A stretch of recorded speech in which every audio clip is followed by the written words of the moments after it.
Pinocchio discovers the thieves and, as a reward for faithfulness, he regains his liberty. Even though a boy may be very unhappy, he very seldom loses sleep over his worries. The marionette, being no exception to this rule, slept on peacefully for a few hours till well along toward midnight, when he was awakened by strange whisperings and stealthy sounds coming from the yard. He stuck his nose out of the doghouse and saw 4 slender, hairy animals. They were weasels, small animals very fond of both eggs and chickens. One of them left her companions and, going to the door of the doghouse, said in a sweet voice, "Good evening, Melampo." "My name is not Melampo," answered Pinocchio. "Who are you, then?" "I am Pinocchio." "What are you doing here?" "I'm the watchdog." "But where is Melampo? Where is the old dog who used to live in this house?" "He died this morning." "Died? Poor beast. He was so good. Still, judging by your face, I think you, too, are a good-natured dog." "I beg your pardon, I am not a dog." "What are you, then?" "I am a marionette." "Are you taking the place of the watchdog?" "I'm sorry to say that I am. I'm being punished." "Well, I shall make the same terms with you that we had with the dead Melampo. I am sure you will be glad to hear them." "And what are the terms?"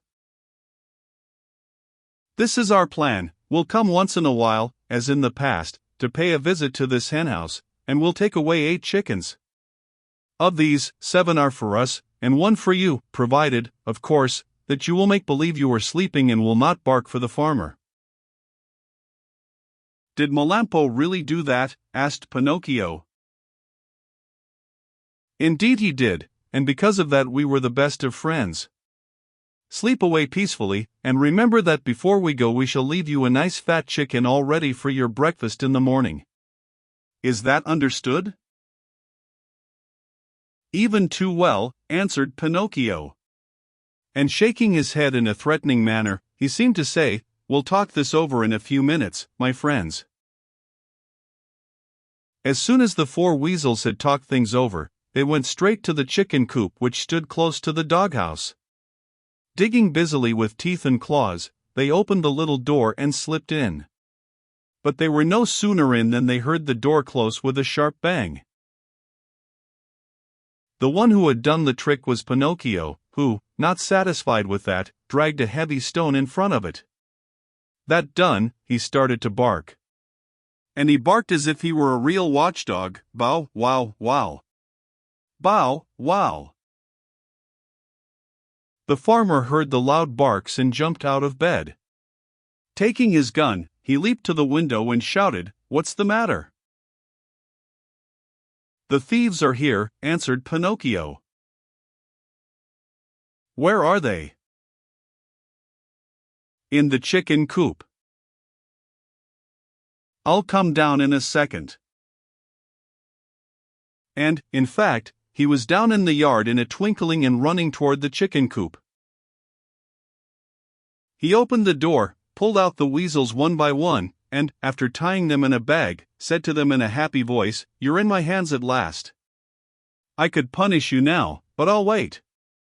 In the morning you may come with me to the inn and there you'll make a fine dinner for some hungry mortal. It is really too great an honor for you, one you do not deserve, but, as you see, I am really a very kind and generous man and I am going to do this for you."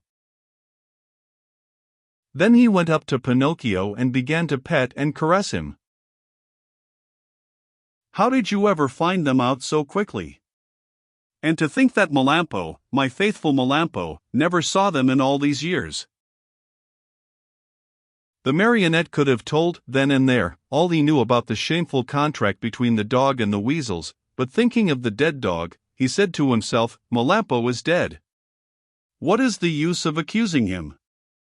The dead are gone and they cannot defend themselves. The best thing to do is to leave them in peace.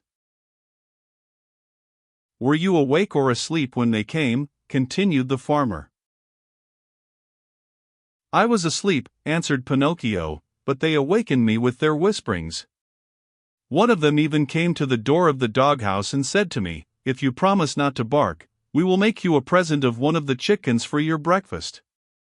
Did you hear that? They had the audacity to make such a proposition as that to me.